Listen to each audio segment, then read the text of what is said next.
Okay, hello you guys. We've got 11 November.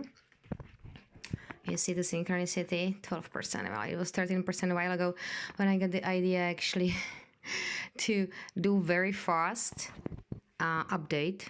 I wanted to show you something. I will leave the link down below. This guy is absolutely amazing. He is explaining. I am going to pause this up. Wait a minute. When the stellar activation cycle started. I'm gonna leave the link down below. This is amazing thing. This is exactly explaining where we at. We are on the axis 7. And there is this window right now opened until the 12th of November when we're pulling away from the Fibonacci spiral. And yeah, number 7 is constantly following us for past couple of days or years actually. But this year especially, and yeah, looks like I'm being a little bit scrambled.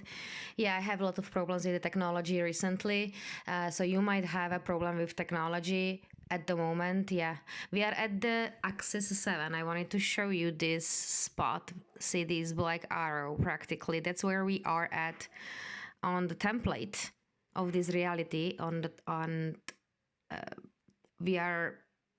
leave the link down below. It's really technical. Like this material is from Ashayana Dean, and this guy is explaining what she was talking about in her latest workshop. It is a fascinating material. It is very complex, but deals with the sacred geometry, how the reality really looks like. So I leave the link down below because you would have to probably watch that video and to get a little bit sense of it, and still it's really technical. So like imagine what we were doing past couple of years is practically we were fluctuating between the blue and the red line and trying to stay on the blue line, so we can pull the blue line out of being pulled back to the red line, to the Fibonacci spiral, and get harvested again and again and again and again, and looping, constantly recycling this horrible dense experience.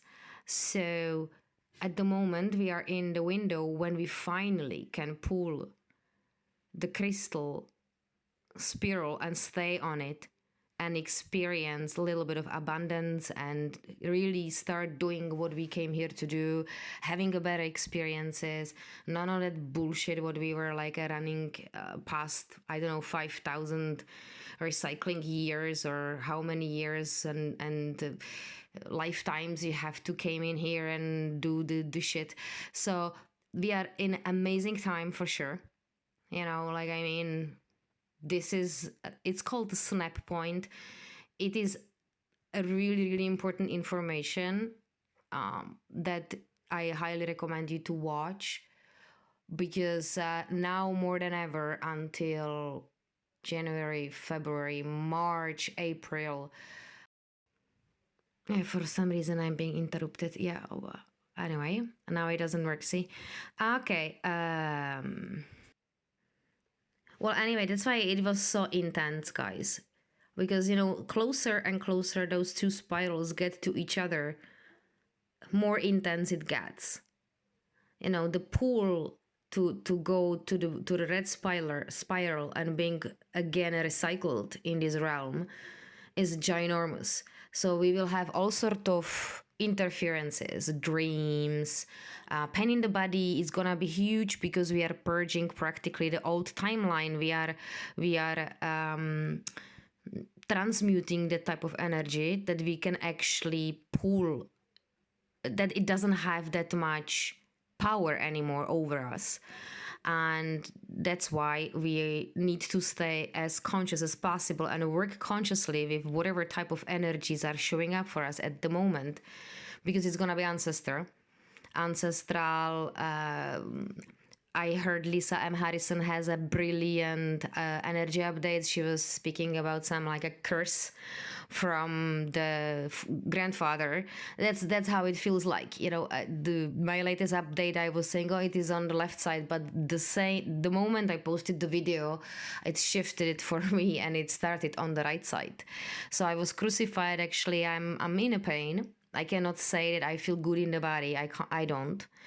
I'm still feeling a lot in the hips and the legs, and there is something what is pulling us into the old timeline, into the Fibonacci spiral, and it's gonna be a lot of as well the plastered frequencies that are bombarding us.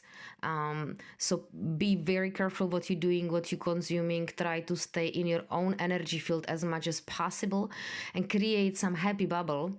He speaks about happy bubbles, and it's really funny because I was talking about this same one with one of my friends. She was like, oh, I'm in my own bubble. And I always felt that we are now, especially the last year, in our own personal bubbles, working things through, because my reality changes, and there is this like a one theme which I'm constantly working through, and that's the codependency. Like, you know, it's running as well in the family lineage really, really badly, and a lot of my attempts to, like, you know, run my business and even the web page, or like trying the shop and everything, I was being so sabotaged, like crazy sabotage, like, but in a very tricky and profound way by other people, you know, in the household. I got like sort of constantly dealing with their mess, because there's a part of the codependency as well, like, you know, you need to feel that you are needed, and they have got some insecurities and things like that. So we all working for something, so there is gonna be still some pain in the body, a lot of pain. Try to work through it in a conscious way, transmute it, send it over, you know, try to stay in your happy bubble. Because we can, this is if not this time, then never. You know, we are pulling this out, and hopefully from now on there is a snap point. He speaks of a snap point, so we have to get snapped on the blue one, and from now on we should have a good experiences. So hooray. This is why we came here for, to pull this out. Yeah, this is a brilliant map. I know that it's too complex. For me it's not, because I actually saw this one in one of my vision, but I didn't know what it is. I just saw it as a visual. I was like, what the fuck it is, like all these layers, and it's actually a time frames. So, and I found it then later in the book from Ashayana in the Voyagers. So I leave you with this, guys. Have fun, be good, stay in your happy bubble. Bye.